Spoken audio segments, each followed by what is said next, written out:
Bom dia, a Rádio Notícia está no ar. Com as principais informações do campus João Uchoa, eu sou Reginaldo Pimenta. E eu sou Gisele Teixeira. E o tema de hoje é a 15ª Semana da Comunicação.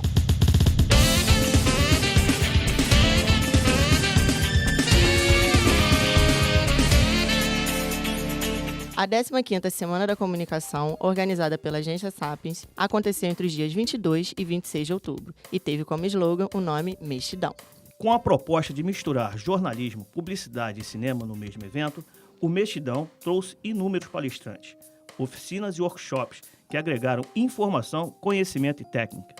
Este ano, o evento trouxe uma surpresa: a inauguração de um espaço de exposição, tendo como primeiro expositor o fotojornalista Evandro Teixeira. Eu fiquei emocionado, eu não esperava, eu pensei que eu viesse aqui inaugurar, eu vou fazer uma palestra, contar um pouco da minha trajetória, mas de repente me estão prestando essa homenagem que me está deixando super emocionado e eu vou ficar feliz, estou feliz. Evandro Teixeira e a consultora de software da Adobe System, Fabiana Gó, mostraram sua insatisfação com a manipulação da imagem que acontece nos dias atuais. Eu uso o digital hoje, o computador, para ajudar a melhorar a qualidade da imagem, tirar alguma sujeira, eliminar alguma coisa, não transformá-la. Essa coisa de você colocar o braço, tirar o braço, ou colocar o olho, tirar o olho, eu sou literalmente contra. Muitas edições de fotos assim que tem beiram o ridículo. Essa é a minha opinião. Muitas coisas que eu vejo no mercado publicitário, muitas coisas que eu vejo em revistas femininas e principalmente revista feminina. Isso é uma coisa que me assusta muito. Então assim, você mexer com o bonito, o belo, o objeto de desejo em uma revista voltada para o público masculino, eu acho que tem uma justificativa, tem um foco. Mas assim, eu fico assustada e assombrada com as más influências que a gente tem, principalmente para as meninas que são mais jovens, para as meninas que estão iniciando o processo de formação de autoestima. Fabiana Gó deu dicas de como obter o pacote da Adobe mais barato e falou sobre as dificuldades em reduzir o preço nos seus produtos no Brasil. Estudantes e professores, eles podem comprar como uma licença educacional, tem um custo bem menor. Então é só ele entrar em contato com revenda autorizada e dizer que é estudante, vai pedir uma comprovação ao professor e ele compra com bastante desconto, chegando até mais de 50% de desconto. Você tem outra modalidade de adquisição que é o Creative Cloud. O Creative Cloud você pode pagar uma mensalidade, é uma modalidade parecida com locação, e você paga R$90 por mês para ter a Master Collection.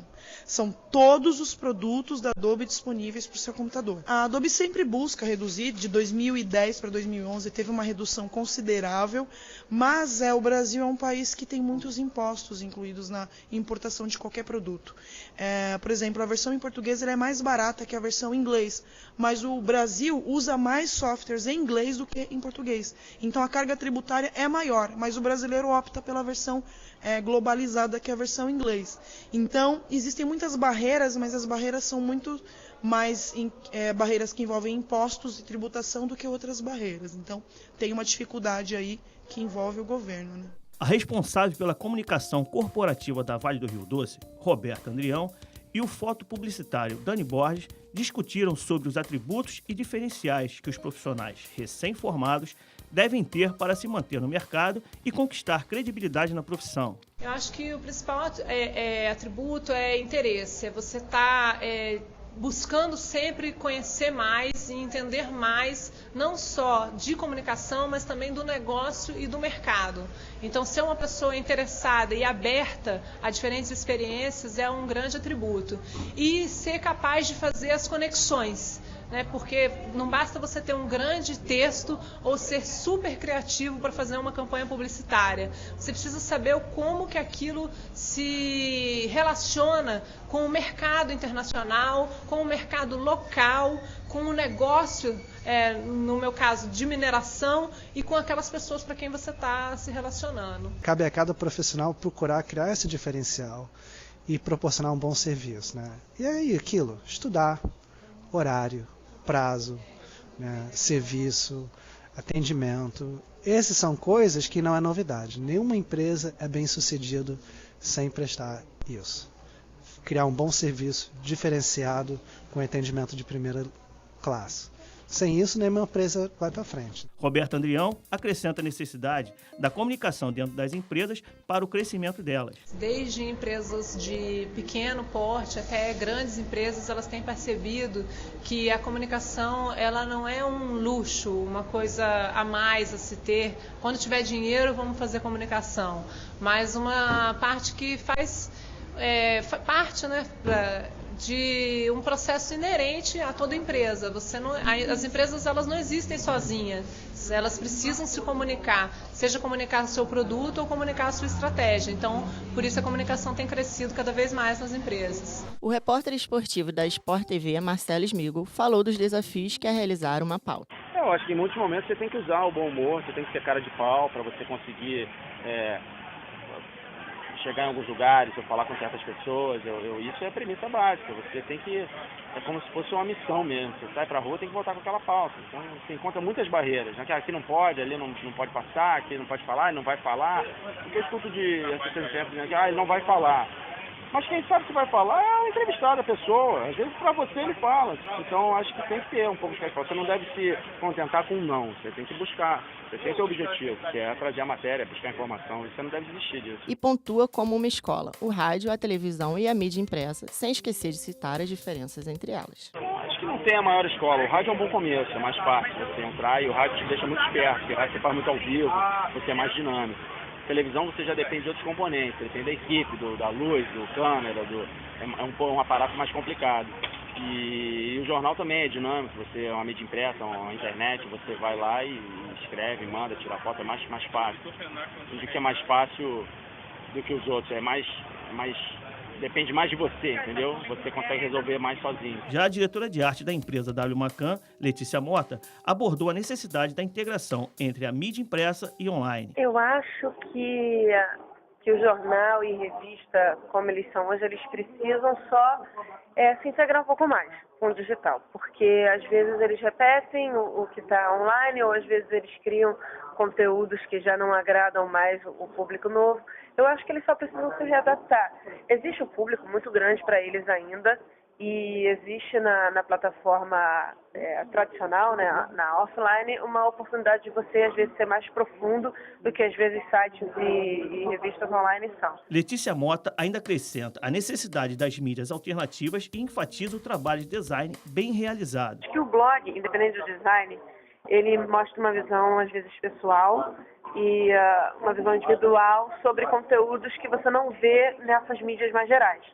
Então, você no blog, você compartilha o conhecimento mais específico, o seu ponto de vista, e é muito bom para você ter compartilhamento, ter mais informação. É muito bom você ver o ponto de vista de alguma pessoa, ou às vezes aquela coisa que as pessoas dizem, não é tão profissional, não é tão técnico, não é um jornalista, mas é um blogueiro que às vezes fala uma coisa muito útil, muito interessante que ele compartilha com você.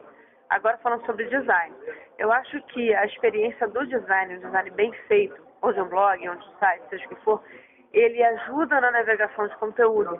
Então ele pode tornar a sua experiência melhor ou pior. Então se você tiver um design mal feito, uma arquitetura mal feita de design, você vai prejudicar, às vezes, a venda de um produto, você vai prejudicar uma experiência com a marca. Na visão do fotojornalista Tony Serdoura, as diferenças entre fotografia analógica e digital são bem definidas, tanto nas funções do equipamento quanto na facilidade de captação. A fotografia analógica de filme é o seguinte, é uma fotografia que você trabalha a fotografia, e a digital é diferente. A digital você vê o resultado na hora, quer dizer, são fotos computadorizadas, né? Você faz as fotos, você fotografa e você vê o resultado na hora. Essa não dá bom, você joga fora. Essa aqui tá legal, essa aqui a luz tá boa, você trabalha com luz. Né? E você vai mexendo na hora e você trabalha com na hora. Quer dizer, a máquina vai acabar fazendo tudo por você, sabe? E você fala assim, e as pessoas assim, caramba, que foto linda, bacana, mas não é você que faz a foto, é a máquina que faz a foto, o computador que faz a foto para você. Que a analógica é diferente. É você que tem um bom fotógrafo, você que está trabalhando com a máquina, você pega a máquina e você faz as fotos. Você trabalha a sua imagem, o seu enquadramento, a sua luz, enquanto o digital faz tudo com você, iluminação, ISO, faz tudo com você. E a analógica, você tem um filme de ISO, tem botando ISO, você tem um determinado tempo para aquilo, e tem essa diferença, né? Que a analógica você trabalha com a analógica, e a digital trabalha com você. O jornalista e apresentador do Brasil Urgente Rio, da TV Bandeirantes, Fábio Barreto, nos conta o ponto de vista dele sobre a imparcialidade e informalidade nos telejornais atuais. A imparcialidade, eu acho muito subjetiva dentro do jornalismo. Você tem que ser imparcial, você tem que ouvir os dois lados. Mas ouvir os dois lados não significa ser imparcial. Então não existe essa questão da imparcialidade, existe a questão da ética. Existe o fato de você dar a sua informação em cima de fato. Então o telespectador exige e ele pede, ele quer saber o que o jornalista também pensa sobre o assunto. Então a informalidade do pós-bancada, ela te dá essa possibilidade de você falar de maneira extremamente informal. Para ele, é uma quebra de paradigma a ausência da bancada. Isso é uma exigência do público, que ele quer cada vez mais um jornalismo dinâmico. E o fato de você sair da bancada, o fato de você se mover, o fato de você se locomover dentro do cenário ou dentro da redação, isso significa dinamismo, isso significa informalidade, isso significa quebrar paradigmas, isso significa que a notícia ela pode ser dada de uma maneira mais conversada, de uma maneira menos pontuada e mais solta. O gerente de marketing da empresa Álvares e Marshall Brasil, Luiz Paulo Kamikasca, explica a ideia de turismo justo, uma prática ainda muito pouco conhecida no Brasil. A ideia do turismo justo surgiu, na verdade, através da ideia de fazer um hotel sustentável. Então, em conversa com alguns amigos, inclusive com o professor Gabriel Labanca, que nos deixou recentemente, a gente desenvolveu essa solução que nada mais é do que um meio, uma plataforma online para você direcionar os turistas aos locais que sejam sustentáveis. O público brasileiro a gente ainda não chegou ao nível de se dar o luxo em muitos momentos, né, de optar por um lugar que seja sustentável. Já existe um público ligado a essa tendência, a gente tem que estar olhando sempre rumo ao futuro. Né? A gente está falando com os jovens aqui que daqui a 2 anos vão se graduar e daqui a 10 anos vão ser os tomadores de decisão. Então eu acredito que o futuro seja nessa direção. Na pré-estreia do filme Gonzaga de Pai para Filho, que lotou o auditório do campus, o ator Giancarlo de Tommaso, que interpreta Gonzaguinha quando jovem, expressa o prazer em atuar no filme. Foi um privilégio, né? Bastante difícil pela personalidade que ele é.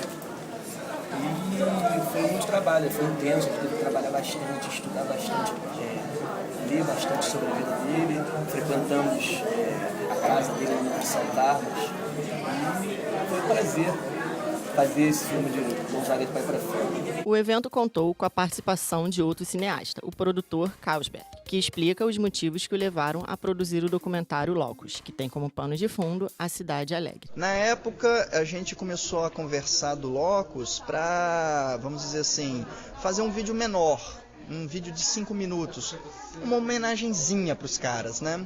Só que aí a gente começou a perceber que tinha muito argumento para a parada, por conta da própria cidade não ter nenhum tipo de clínica manicomial, por conta dessas pessoas serem bem vistas na cidade, né? Então a gente pensou em realmente tentar retratar uma convivência com a loucura. Para Carlsberg, a convivência com a loucura é normal, como é expressado no curta-metragem. Eu acredito que é normal. Conviver com a loucura agora não é prejudicial. Eu acho que todo mundo tem que conviver com a loucura, porque, vamos dizer assim, dizem, né, tem aquela máxima, que a placa do hospício está pro lado de fora, porque todas as pessoas que estão ali pro lado de fora é que realmente são loucas, né? Eu acho que a abertura, vamos dizer assim, através de programas, de políticas públicas, para a inclusão da pessoa diferenciada, independente mesmo de ser louco ou não, vamos dizer, até mesmo deficiências mais físicas, eu acho que é uma questão que caracteriza a própria sociedade. A gente tem que lidar com a diferença. A diferença faz parte da sociedade. Mas uma notícia abalou a SECOM. O falecimento do professor Gabriel Labanca, principal organizador do evento, foi sentida por amigos e colegas. Daniel Labanca tinha 30 anos e faleceu de causas naturais. Esta edição do Rádio Notícias fica por aqui. Novas informações a qualquer hora durante a programação local.